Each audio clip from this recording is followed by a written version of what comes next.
अक्सर हमें लगता है कि डरावनी कहानियां सब एक दूसरे से अलग होती हैं, है ना?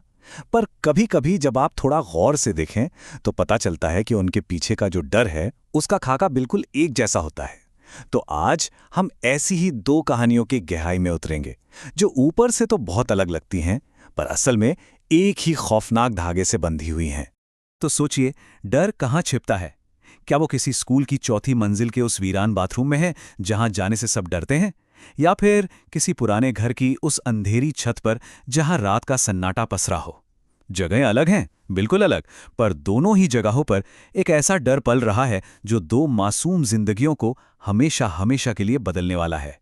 तो चलिए मिलते हैं इन कहानियों के किरदारों से। एक तरफ है जेक, 14 साल का एक शर्मीला सा लड़का जो नए स्कूल में होने वाली बुलिंग से परेशान है, बस अकेला रहना चाहता है। और दूसरी तरफ है उमा, एक भोली भाली सी लड़की जो बस अपने 16वें जन्मदिन के सपने देख रही है। देखिए, दोनों ही अपनी अपनी दुनिया में कितने अकेले हैं, कितने कमजोर। और यही अकेलापन, यही मासूमियत उन्हें किसी भी अनजानी बुरी ताकत का सबसे आसान निशाना बना देती है। पहली दस्तक, जब सब कुछ बदल गया। देखिए, हर हॉरर स्टोरी में ना एक ऐसा पल जरूर आता है जो सब कुछ बदल कर रख देता है। वो एक पल जिसके बाद कुछ भी पहले जैसा नहीं रहता। तो चलिए देखते हैं जेक और उमा की जिंदगी में खौफ ने वो पहली दस्तक कैसे दी। कहानी शुरू होती है जेक से। वो स्कूल के कुछ बदमाश लड़कों से छिप रहा है और उसे छिपने के लिए चौथी मंजिल के एक सुनसान बाथरूम से बेहतर कोई जगह नहीं मिलती। उसे लगा यहां वो सेफ है, यहां तो कोई आता भी नहीं। पर वो ये नहीं जानता था कि जिसे वो अपनी पनागाह समझ रहा था, वो असल में किसी और का घर था। और फिर वो पल आता है। उस खाली बाथरूम में जेक की नजर आईने पर पड़ती है और उसकी सांसें जैसे थम सी जाती हैं। आईने में उसके ठीक पीछे कोट पहने एक बूढ़ा आदमी खड़ा है और वो मुस्कुरा रहा है। एक बहुत ही अजीब सी मुस्कान। जेक घबराकर पलटता है, पर वहां कोई नहीं था, बिल्कुल खाली। खौफ की पहली दस्तक हो चुकी थी। अब चलते हैं उमा की कहानी की तरफ। माहौल बिल्कुल अलग है। उमा का 16वां जन्मदिन है, घर में जश्न है, सब खुश हैं। देर रात हो चुकी है और उमा अकेली छत पर खेल रही है, अपनी ही दुनिया में मगन। सब कुछ कितना नॉर्मल लग रहा है ना? और कहते हैं, डर हमेशा ऐसे ही नॉर्मल पलों में अपनी जगह बनाता है।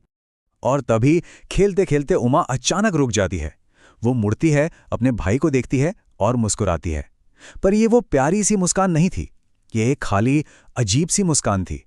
और इससे पहले कि कोई कुछ समझ पाता, वो तेजी से सीढ़ियों से नीचे भागती है और अंधेरे में कहीं गायब हो जाती है। वो मुस्कान वो उमा की नहीं थी। ये उस चीज की पहली झलक थी जो अब उमा के अंदर थी। एक अनदेखी ताकत की पकड़। देखिए, वो जो पहला अनुभव था ना, वो तो बस एक शुरुआत थी। असली खौफ तो अब शुरू होने वाला था। चलिए देखते हैं कि कैसे उस अनदेखी अनजानी शक्ति ने धीरे धीरे जेक और उमा को पूरी तरह से अपनी गिरफ्त में ले लिया। ये सब एक एक करके हुआ।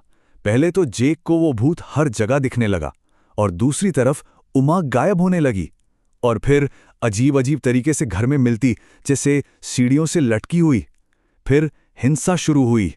भूत के असर में जेक ने एक लड़के की आंखें निकाल दीं, तो वहीं उमा ने अपने ही भाई पर जानलेवा हमला कर दिया।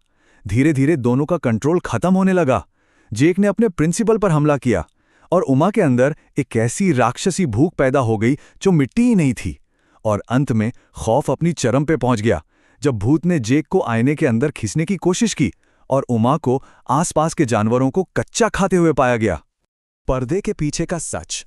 तो सवाल यह है कि आखिर ये हो क्या रहा था? हर डर के पीछे कोई तो वजह होती है। अब वक्त है ये जानने का कि जेक और उमा का सामना आखिर किस बला से हुआ था। जैक के मामले में बुराई का एक चेहरा था, एक नाम था, प्रिंसिपल रजर। स्कूल का एक पुराना प्रिंसिपल जो असल में एक नरभक्षी था। वो उसी चौथी मंजिल के बाथरूम में बच्चों को मारकर खा जाता था, जब तक कि पुलिस में उसे वही मारने गिराया। तो यहां पर डर का सोर्स बिल्कुल क्लियर है। एक शैतान इंसान की आत्मा जो मरने के बाद भी उसी जगह से अपने गुनाहों से बंधी हुई है। पर उमा के केस में चीजें इतनी सीधी नहीं हैं। उसके अंदर जो शैतान था वो कौन था, कहां से आया, कोई नहीं जानता। वो बस उसके 16वें जन्मदिन पर आया और अपने पीछे छोड़ गया एक कभी ना मिटने वाली भूख, बेहिसाब ताकत और उमा की खोई हुई पहचान। और सच कहूं तो यही बात उमा की कहानी को कहीं ज्यादा डरावना बना देती है, क्योंकि जिस डर का कोई नाम या चेहरा ना हो, उससे लड़ा कैसे जाए। अंजाम, एक कभी न खत्म होने वाला श्राप। कहते हैं हर कहानी का एक अंत होता है, पर सवाल यह है, क्या हर डरावनी कहानी का अंत डर का भी अंत होता है? चलिए देखते हैं इन दो कहानियों का अंजाम क्या हुआ। दोनों कहानियों का अंत बहुत ही अलग था। जेक को उसके पिता बचा लेते हैं। हाँ, वो सदमे में है, पर जिंदा है। लेकिन उमा को गुस्साई भीड़ जिंदा जला देती है। जेक का परिवार उस जगह को छोड़कर कहीं दूर चला जाता है, एक नई शुरुआत करने। पर उमा का परिवार उस सदमे में बिखर जाता है। उसकी मां की हार्ट अटैक से मौत हो जाती है और पिता भी एक हफ्ते बाद चल बसते हैं। जहां तक उन शापित जगहों की बात है, स्कूल के उस बाथरूम को तो पूजा पाठ के बाद हमेशा के लिए सील कर दिया जाता है, पर उमा का कमरा, उसे भी सील किया जाता है, लेकिन दशकों बाद भी वो जगह प्रेतवादित रहती है। तो आखिर में हमारे पास क्या बचा?